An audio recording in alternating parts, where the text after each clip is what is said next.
Hi friends, once again welcome on our YouTube channel S academy. दोस्तों, एक बार फिर आपका हमारे यूट्यूब चैनल एस एकेडमी पर स्वागत है। In this session we will discuss about mean kinetic energy of translation of a gas molecule, Brownian motion, relation between gamma and constitution of gas molecule, degree of freedom and law of equipartition of energy. तो हम हमारे इस session में gas अणु की स्थानांतरीय माध्य गतिज ऊर्जा, ब्राउनियन गति, गामा तथा गैस के अणुओं के संगठन के मध्य संबंध, स्वतंत्रता की कोटि तथा ऊर्जा के समविभाजन नियम के बारे में विस्तृत अध्ययन करेंगे।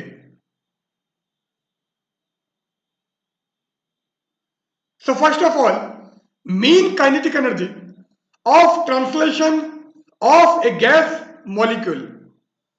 तो सर्वप्रथम गैस के अणु की स्थानांतरीय माध्य गतिज ऊर्जा।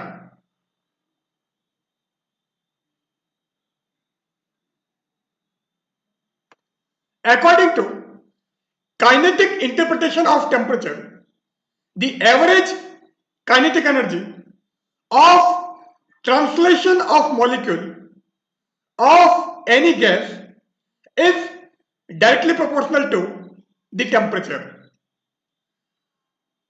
तो ताप की गतिक व्याख्या के अनुसार किसी अणु के स्थानांतरीय माध्य गतिज ऊर्जा का मान गैस के परम ताप के समानुपाती होता है।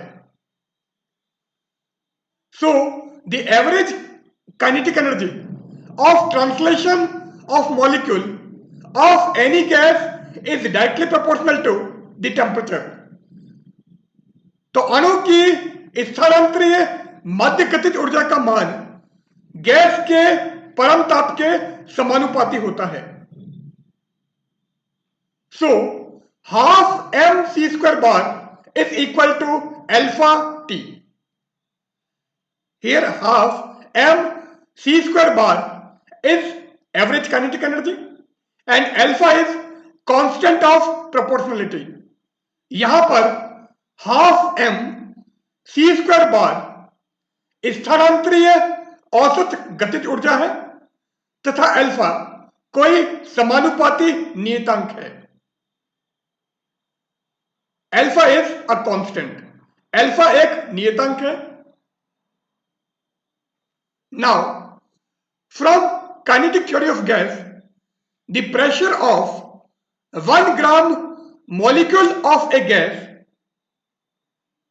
तो गैसों के अणुगति सिद्धांत या गतिज सिद्धांत के अनुसार 1 ग्राम अणु गैस का दाब P equal to 1/3 mn upon V C square bar। Here P is pressure, P दाब है, m mass of a molecule, m एक अणु का द्रव्यमान है, capital N volume of gas, gas का आयतन है, and n is Avogadro's number, n Avogadro संख्या है। C square bar is mean square velocity। C square bar वर्ग माध्य वेग है। Now PV equal to 1/3 mn C square bar। तो हमने इस V को यहां पर ट्रांसफर कर दिया है, तो यह हो गया है PV equal to 1/3 mn C square bar। अब अगर इस इक्वेशन को 2 से मल्टीप्लाई एंड 2 से डिवाइड करें तो ये हो जाएगा PV equal to 2/3 n into half m C square bar. तो ये 2 से 2 कैंसिल अगर करते हो तो वापस यही इक्वेशन हमको मिल जाती है।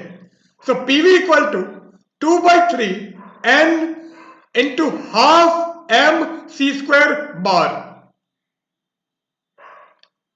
Here n is Avogadro's number. n Avogadro संख्या है.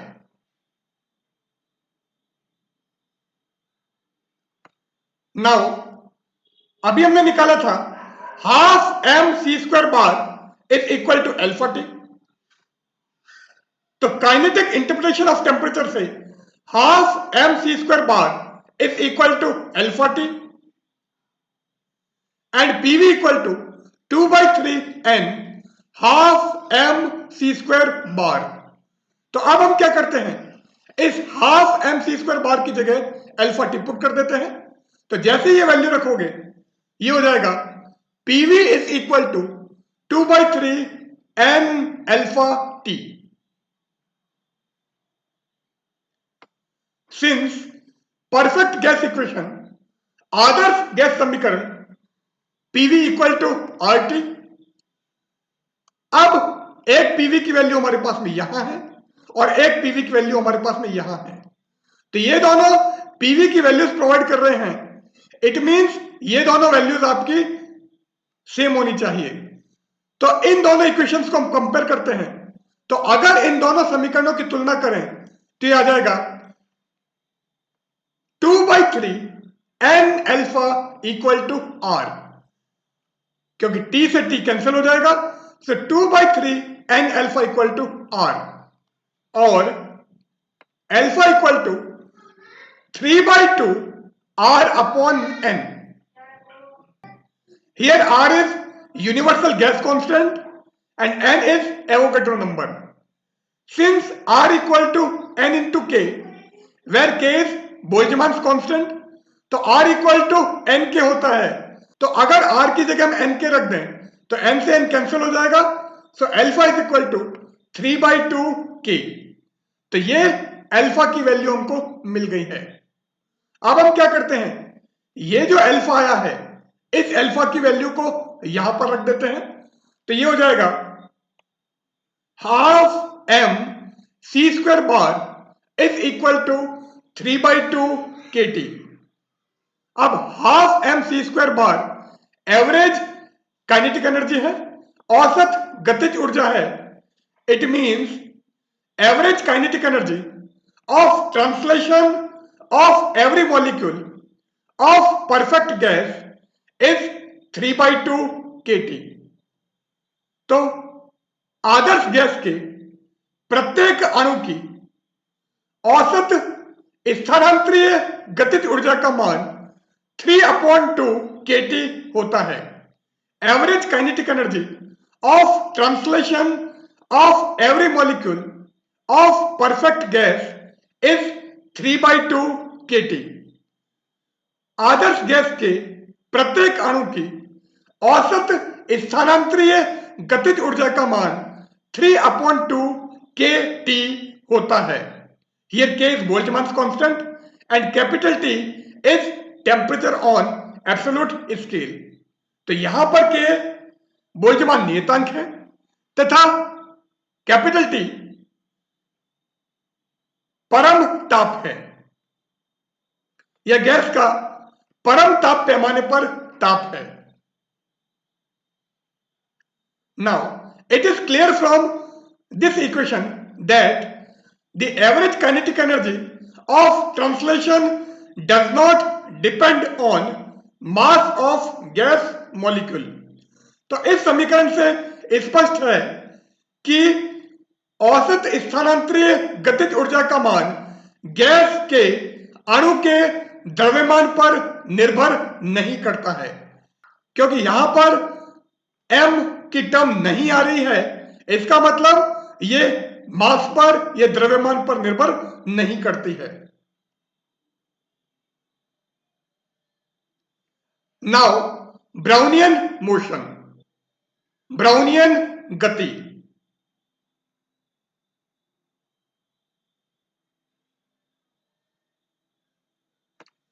This concept was given by Robert Brown. अब ये जो गति है इसका कॉन्सेप्ट सबसे पहले रॉबर्ट ब्राउन ने दिया था। तो इस गति को सबसे पहले रॉबर्ट ब्राउन ने समझाया था, इसलिए इसको ब्राउनियन मोशन या ब्राउनियन गति कहते हैं। Robert brown observed that if a colloidal solution be examined under an ultra microscope, the suspended particles appear moving to and fro rapidly and continuously in an entirely random way. Robert brown ने यह देखा कि यदि कोलाइडी कणों को ultra सूक्ष्मदर्शी से देखा जाए तो निलंबित कण यादृच्छिक तथा सतत रूप से आगे पीछे गति करते रहते हैं। तो जो सस्पेंडेड पार्टिकल हैं, जो निलंबित कण हैं, वे कंटिन्यूसली तथा रैंडम वे में घूमते रहते हैं। तो उनकी गति जो है एक पर्टिकुलर डायरेक्शन में नहीं है, एक विशेष दिशा में नहीं है, वो कहीं पे भी घूम सकते हैं। अब ये हमारा एक पार्टिकल है, तो ब्राउनियन मोशन कैसा होगा इस पार्टिकल के मोशन से हम देख लेते हैं। तो ये जो कण है ये आगे पीछे ऊपर नीचे किधर भी घूम रहा है, तो इस टाइप से पार्टिकल का मोशन होता है। तो एक बार हम वापस देख लेते हैं। तो ये जो कण है ये ऊपर नीचे इधर उधर किसी भी दिशा में गति कर रहा है। तो ये जो इसका मोशन है ये हमारा ब्राउनियन मोशन है। कण की यह गति ब्राउनियन गति है। The nature of gas molecules and Brownian particles are same. तो गैस के अणुओं की प्रकृति तथा ब्राउनियन कणों की प्रकृति एक समान होती है। Nature of gas molecules and Brownian particles are same. Gas अणुओं तथा ब्राउनियन कणों की प्रकृति एक समान होती है, एक जैसी होती है। The only difference is that the Brownian particles are much larger than the gas molecules. अंतर केवल यह है कि ब्राउनियन कण गैस के अणुओं की तुलना में अत्यंत बड़े होते हैं, और ये जो ब्राउनियन पार्टिकल की जो साइज है वो गैस मॉलिक्यूल की साइज के कंपैरिजन में 10⁴ टाइम्स ज्यादा होती है। तो ब्राउनियन कणों का आकार गैस के अणुओं के आकार की तुलना में 10,000 गुना अधिक होता है। The motion of particles increases with the increase of temperature. ताप के बढ़ने पर कणों की गति बढ़ती है। तो जितना टेम्परेचर हाई होगा, जितना ताप अधिक होगा, उतने ही कण फास्ट मूव करेंगे या उतने ही कण तेजी से गति करेंगे। तो ताप के बढ़ने पर कणों की गति बढ़ती है। This motion is possible in all the random direction. यह गति सभी यादृच्छिक दिशाओं में संभव है। This motion is possible in all the random direction. तो किसी भी डायरेक्शन में आगे पीछे मूव कर सकते हैं। अणुओं की यह गति या कणों की यह गति सभी यादृच्छिक दिशाओं में संभव है। External effects does not affect the motion. बाह्य कारक इस गति को प्रभावित नहीं करते हैं। तो ये हमारा ब्राउनियन मोशन था। Now relation between gamma and constitution of gas molecule. Gamma तथा गैस अणुओं कि संगठन के मध्य संबंध, relation between gamma and constitution of gas molecule, relation between gamma and beta. Beta is atomicity of gas. Beta gas की परमाणुविकता है. We consider an ideal gas of 1 gram molecule and heat it. So its temperature rises by dt. तो हम 1 ग्राम अणु आदर्श gas लेते हैं तथा इसे गर्म करते हैं, ऊष्मा देते हैं. अब इतनी ऊष्मा इसको दे रहे हैं, इतना गर्म इसको करते हैं कि इसका टेम्परेचर, ये ताप dt बढ़ जाता है. So consider an ideal gas off 1 gram molecule and heat it so its temperature rises by dt. माना 1 ग्राम अणु आदर्श गैस है जिसे हम गर्म कर रहे हैं तथा गर्म करने के पश्चात या ऊष्मा देने के पश्चात इसका ताप dt बढ़ जाता है. Due to it increase in its total energy. इसके कारण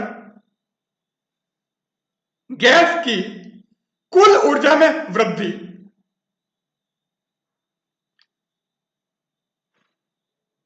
equal to 1 into Cv dt. Cv is specific heat at constant volume. यहां पर Cv स्थिर आयतन पर विशिष्ट ऊष्मा है. तो ये जो एनर्जी की वैल्यू आई है, ये एनर्जी हमारी कैलोरी के टर्म्स में है. ऊर्जा का यह मान कैलोरी के पदों में है. अगर अर्ग में निकालना है, if we want to find the energy in terms of erg, then it will be J into Cv dt. So increase in its total energy is J Cv dt. कुल ऊर्जा में वृद्धि equal to J Cv dt. Here J is joules constant. J joule नियतांक है जिसकी value 4.18 होती है. Cv is molecular specific heat at constant volume. स्थिर आयतन पर आणविक विशिष्ट ऊष्मा है. Now average kinetic energy of translation of one molecule. एक अणु की औसत स्थानांतरीय गतिज ऊर्जा, average kinetic energy of translation of one molecule, एक अणु की औसत स्थानांतरीय गतिज ऊर्जा इक्वल टू 3/2 kT. अब k बोल्ट्जमान कांस्टेंट है जिसकी वैल्यू R/N के इक्वल होती है. यहां N Avogadro number and R universal gas constant, सार्वत्रिक गैस नियतांक है. तो average kinetic energy of translation of one molecule आ गया है 3/2 R/N T.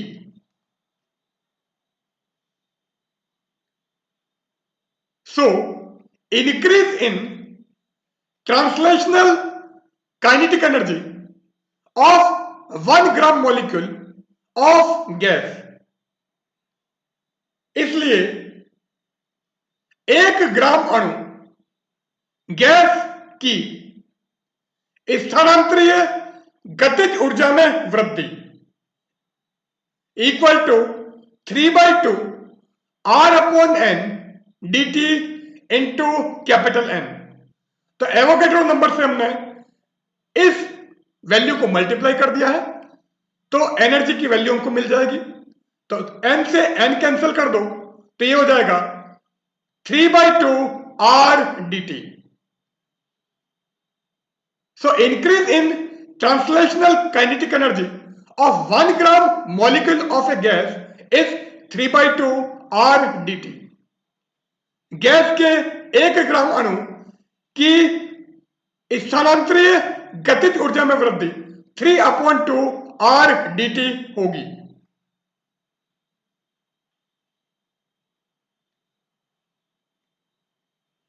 Since beta is increase in total energy upon increase in translational kinetic energy, चूंकि beta बराबर कुल ऊर्जा में वृद्धि अपॉन स्थानांतरीय गतिज ऊर्जा में वृद्धि के बराबर होता है। तो बीटा की ये वैल्यू होती है। अब इंक्रीज इन टोटल एनर्जी हमने निकाल लिया है, increase in translational kinetic energy ये भी हमने निकाल लिया है। इंक्रीज इन टोटल एनर्जी था, कुल ऊर्जा में वृद्धि का मान था JCV dt and increase in translational kinetic energy स्थानांतरीय गतिज ऊर्जा में वृद्धि का मान था 3/2 R dt। तो बीटा के लिए वैल्यू क्या हो जाएगी JCV dt upon 3/2 R dt। So beta equal to JCV dt upon 3/2 R dt। अब यहां पर dt से dt कैंसिल कर दो और ये जो 3/2 है न्यूमरेटर में लेके जाओगे तो 2/3 हो जाएगा। So beta is equal to 2/3 JCV upon R। ये बीटा की वैल्यू हमको मिल गई है। Now since CP minus CV is equal to R upon J, here CP is molecular specific heat at constant pressure। यहां पर CP स्थिर दाब पर गैस की आणविक विशिष्ट ऊष्मा है और यह जो रिलेशन है इस रिलेशन को हम बोलते हैं मेयर्स रिलेशन या मेयर्स लॉ। तो CP माइनस CV R/J होता है। तो इस R की जगह हम क्या लिख सकते हैं J into CP minus CV। तो R को J into CP minus CV से रिप्लेस कर दो। तो beta equal to 2/3 JCV divided by JCP minus CV। अब यहां पर इस J से J कैंसिल कर देते हैं और CV को हम नीचे लेके आते हैं। तो जैसे CV को नीचे लेके आओगे ये हो जाएगा beta is equal to 2/3 1/CP upon CV minus 1। Beta equal to 2/3 1/CP upon CV minus 1। But CP upon CV equal to gamma. तो specific heat at constant pressure and specific heat at constant volume, इन दोनों का ratio constant होता है और इस constant को हम गामा से रिप्रेजेंट करते हैं। तो स्थिर दाब पर विशिष्ट ऊष्मा तथा स्थिर आयतन पर विशिष्ट ऊष्मा का अनुपात सदैव नियत रहता है जिसे हम गामा से डिनोट करते हैं। तो CP अपॉन CV की जगह गामा हम रख सकते हैं। तो यहां पर CP बाई CV को गामा से रिप्लेस कर दो तो बीटा आ जाएगा 2/3 1/गामा minus 1। This is the relation between beta and gamma. तो यहां बीटा तथा गामा में संबंध है।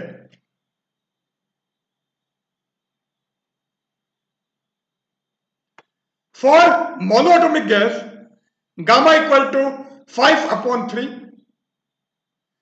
एक परमाणुविक गैस के लिए गामा की वैल्यू 5/3 होती है। अब बीटा और गामा में रिलेशन अभी हमने निकाला था, बीटा इक्वल टू 2/3 1/γ-1। तो मोनो एटॉमिक गैस के लिए अगर बीटा की वैल्यू निकालनी है तो गामा इक्वल टू 5/3 हम यहां पर रख देते हैं।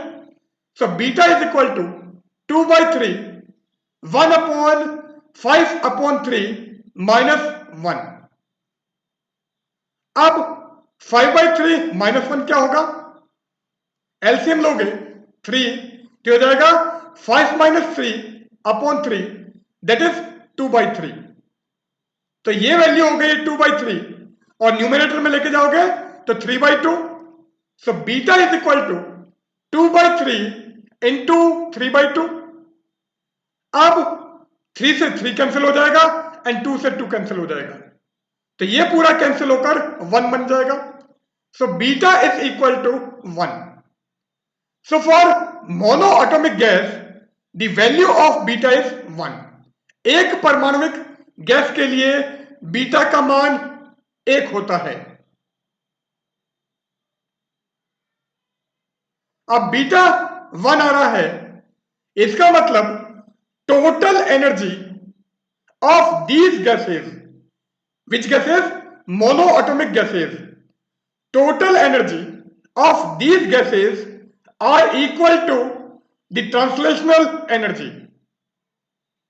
इन गैसों की कुल ऊर्जा का मान स्थानांतरीय ऊर्जा के बराबर होता है, beta equal to 1। So total energy of these gases are equal to the translational energy. इन गैसों की कुल ऊर्जा का मान स्थानांतरीय ऊर्जा के बराबर होता है। For diatomic gas gamma equal to 7/5। द्विपरमाणुविक गैस के लिए gamma equal to 7/5। Diatomic gas means O2 N2 आदि। द्विपरमाणुविक गैस है oxygen nitrogen means O2 N2 आदि।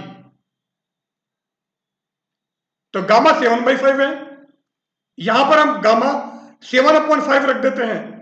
सो बीटा इक्वल टू 2/3 1/7/5 -1। और 7/5 -1 इसको अगर सॉल्व करोगे तो ये आ जाएगा 2/5 और न्यूमरेटर में लेके जाओगे तो 5/2। So beta equal to 2/3 into 5/2।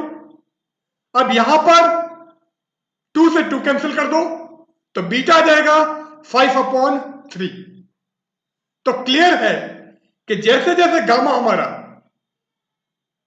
Decrease हो रहा है, पहले 5/3 अब 7/5 है, तो गामा की वैल्यू डिक्रीज हो रही है। बीटा की वैल्यू इंक्रीज हो रही है, पहले बीटा 1 था अब 5/3। 5/3 मीन्स 1.66। तो पहले 1 था अब 1.66 आ गया है। तो बीटा की वैल्यू हमारी इंक्रीज हो रही है अगर गामा की वैल्यू डिक्रीज होती है। अब बीटा इक्वल टू 5/3 क्या बता रहा है?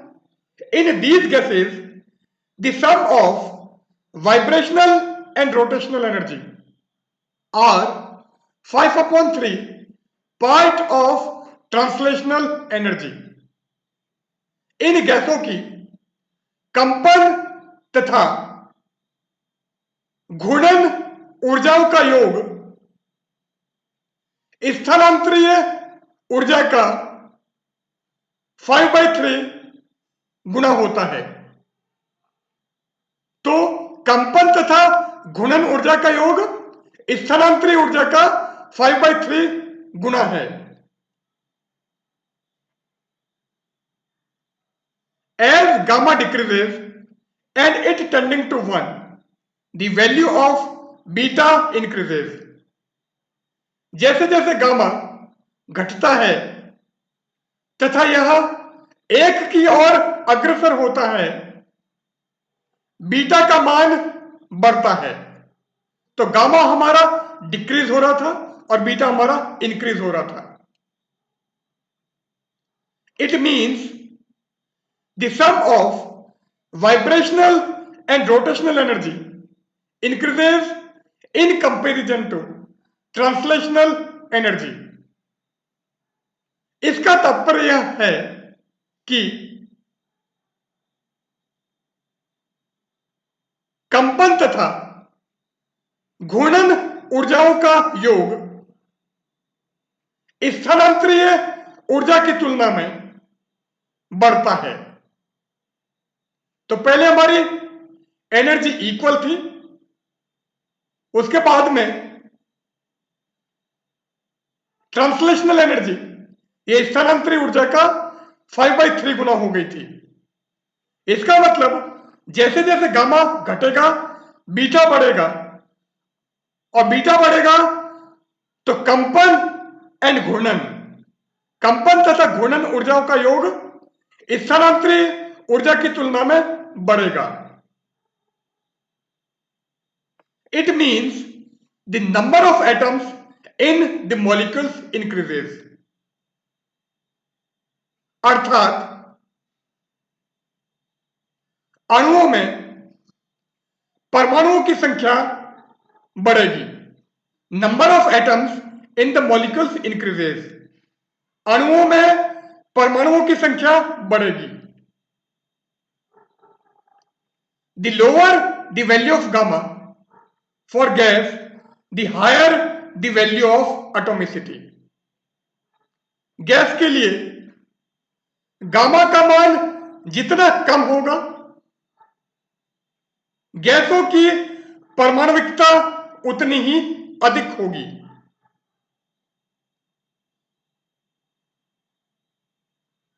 Now next is degree of freedom, स्वतंत्रता की कोटि।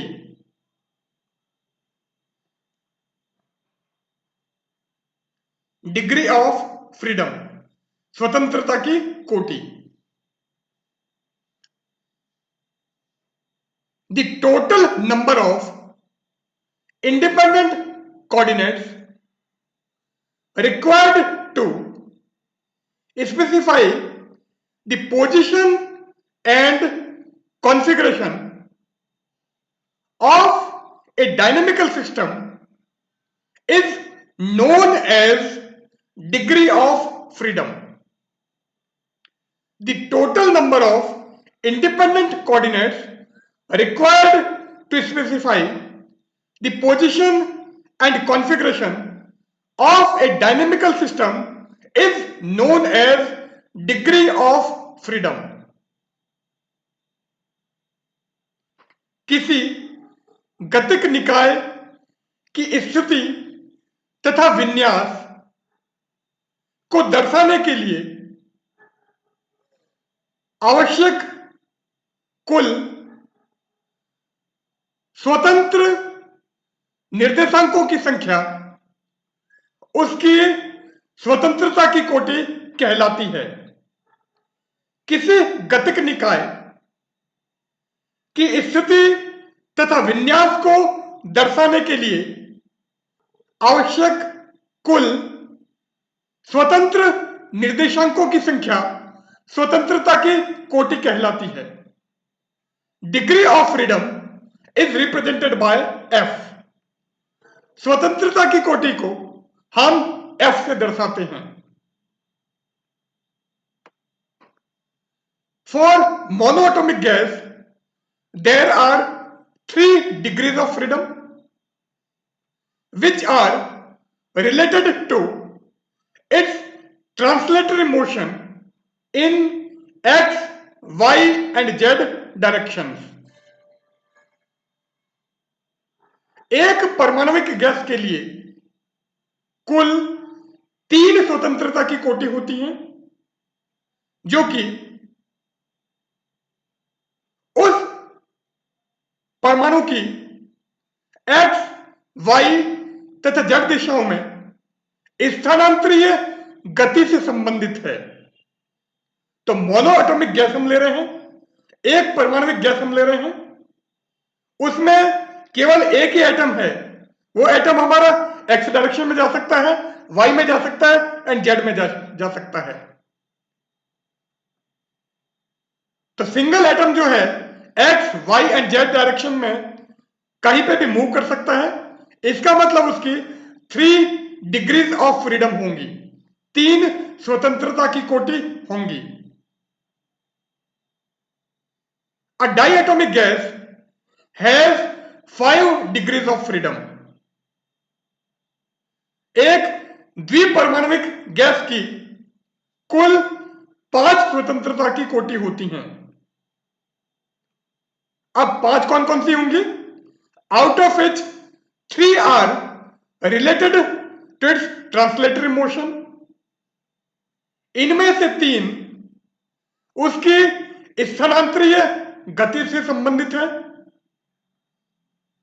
And 2 are related to its rotational motion.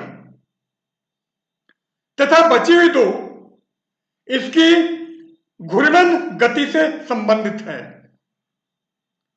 तो मोनोएटॉमिक में केवल 3 जो कि ट्रांसलेटरी मोशन से रिलेटेड है, स्थानांतरीय गति से संबंधित है, और डायटोमिक गैस में 5 out of which 3 are related to translatory motion and 2 are related to rotational motion.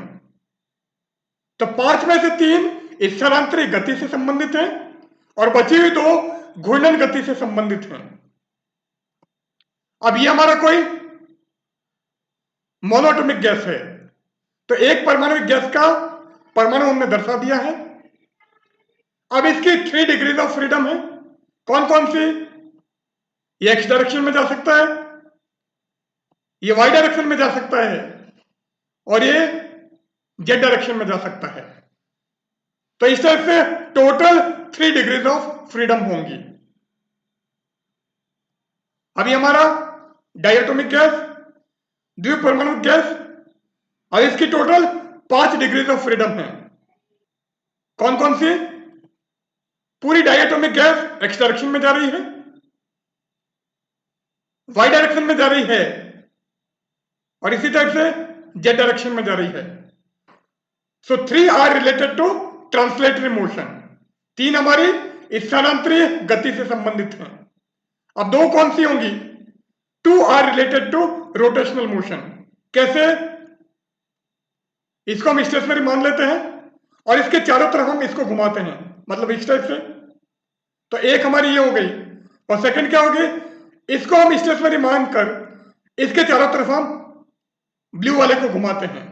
तो या तो ब्लू को स्टेशनरी लेके रेड को रोटेट करो और या रेड को स्टेशनरी लेके ब्लू को इसके चारों तरफ घुमाओ।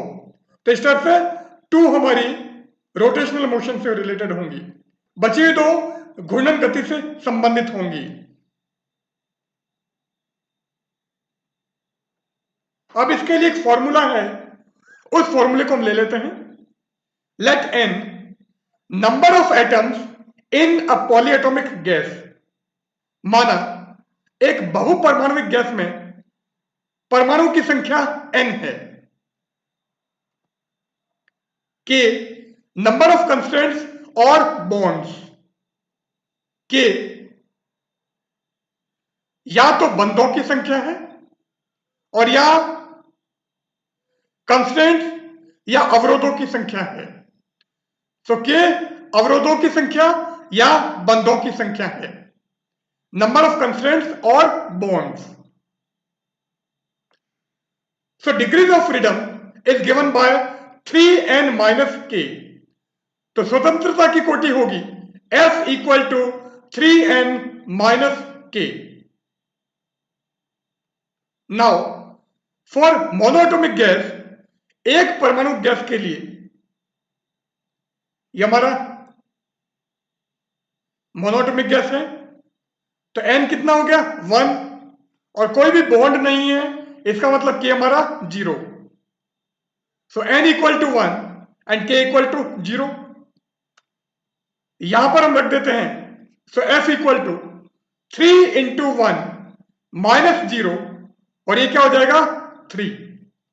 और ये जो 3 था, these are related to translatory motion, ये स्वतंत्रता की कोटि स्थानांतरीय गति से संबंधित थी। नाउ फॉर डाइएटॉमिक गैस, द्विपरमाणुविक गैस के लिए,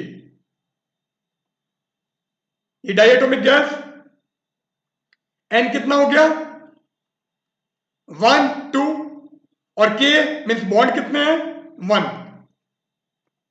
सो एन इक्वल टू 2, के इक्वल टू 1, सो एफ के अंदर वैल्यू रख देते हैं, so F equal to 3 into 2 minus 1 means 6 minus 1, so F equal to 5। और ये जो 5 आया है, इसमें से 3 ट्रांसलेटरी मोशन या स्थानांतरित गति से संबंधित थे, और बची हुई 2 रोटेशनल मोशन या घूर्णन गति से संबंधित थी।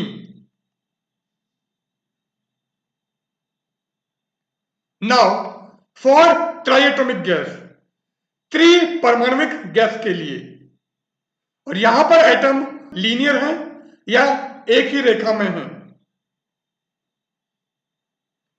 फिर हमारा ट्राइएटॉमिक गैस जिसमें हमने लीनियर अरेंजमेंट या रेखीय व्यवस्था दर्शाई है, सो एन कितना हो गया 1 2 एंड 3, और के कितना होगा 1 and 2, so N equal to 3 and K equal to 2, so F equal to 3 into 3 minus 2 means 9 minus 2, so F equal to 7। और अगर अरेंजमेंट लीनियर नहीं हो, यदि व्यवस्था रेखीय नहीं हो, तो क्या होगा? तो ट्राइएटॉमिक हमने इस टाइप से दिखा दिया है। Here n equal to 3 and k equal to 1 2 and 3, n equal to 3 and k equal to 3, so f equal to 3 into 3 minus 3, that is 9 minus 3, so f equal to 6। so 3 तो हमारी translatory motion से, और बची हुई 3 क्या होगा? इसके along पूरे को घुमा दो, इसके अलोंग पूरे को घुमा दो, या इसके अलोंग पूरे को घुमा दो, तो इस टाइप से 6 आ जाएगी।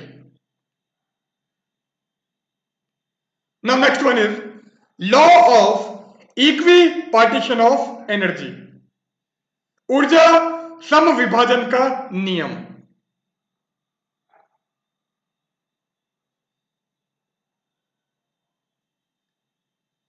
According to this law, the total kinetic energy of a dynamical system consisting of a large number of particles in thermal equilibrium is equally divided among its all degrees of freedom।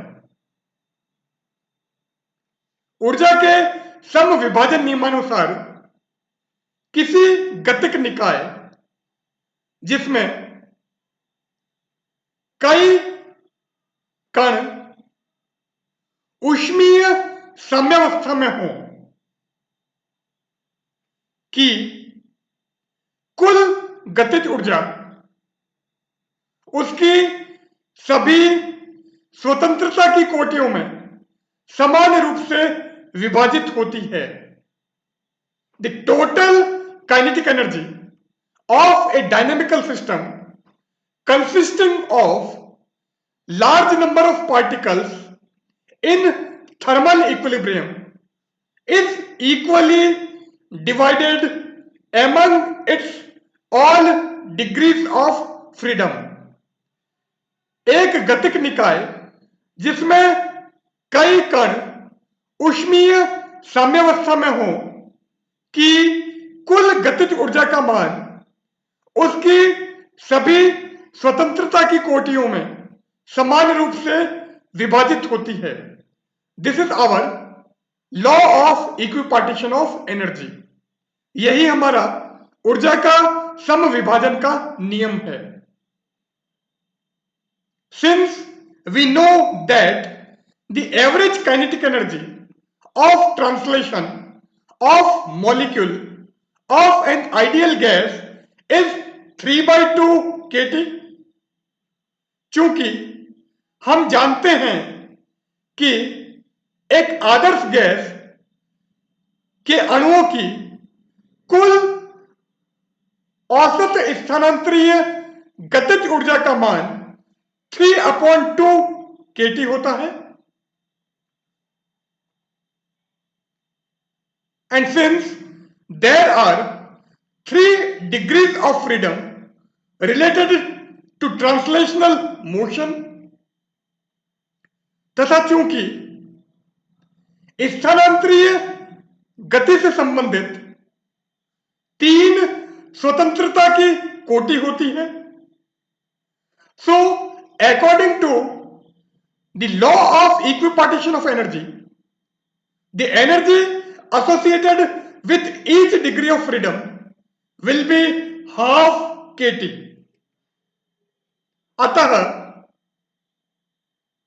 ऊर्जा के समविभाजन के नियमानुसार प्रत्येक स्वतंत्रता कोटि से संबंधित ऊर्जा का मान 1/2 kT होगा। तो ये जो टोटल एनर्जी थी इसको हमने टोटल डिग्री ऑफ फ्रीडम से डिवाइड कर दिया है, तो हर डिग्री ऑफ फ्रीडम के लिए एनर्जी की वैल्यू आ जाएगी half kT। So the energy associated with each degree of freedom will be half kT। अतः प्रत्येक स्वतंत्रता कोटि से संबंधित ऊर्जा का मान 1/2 kT होगा। If the degree of freedom for each molecule of a gas is F, यदि गैस के प्रत्येक अणु की स्वतंत्रता की कोटि F हो, then total average energy of each molecule will be half F kT। तो प्रत्येक अणु की कुल औसत ऊर्जा का मान हाफ F kT होगा। तो ये जो हाफ kT था इसको हमने डिग्री ऑफ फ्रीडम F से डिवाइड, तो ये जो हाफ kT था इसको हमने डिग्री ऑफ फ्रीडम F से मल्टीप्लाई कर दिया है, इसलिए टोटल एनर्जी आ गई हाफ F kT।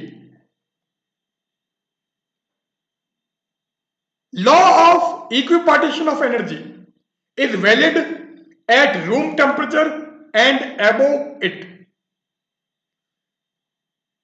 ऊर्जा समविभाजन का नियम कमरे के ताप तथा इससे उच्च तापों के लिए मान्य है।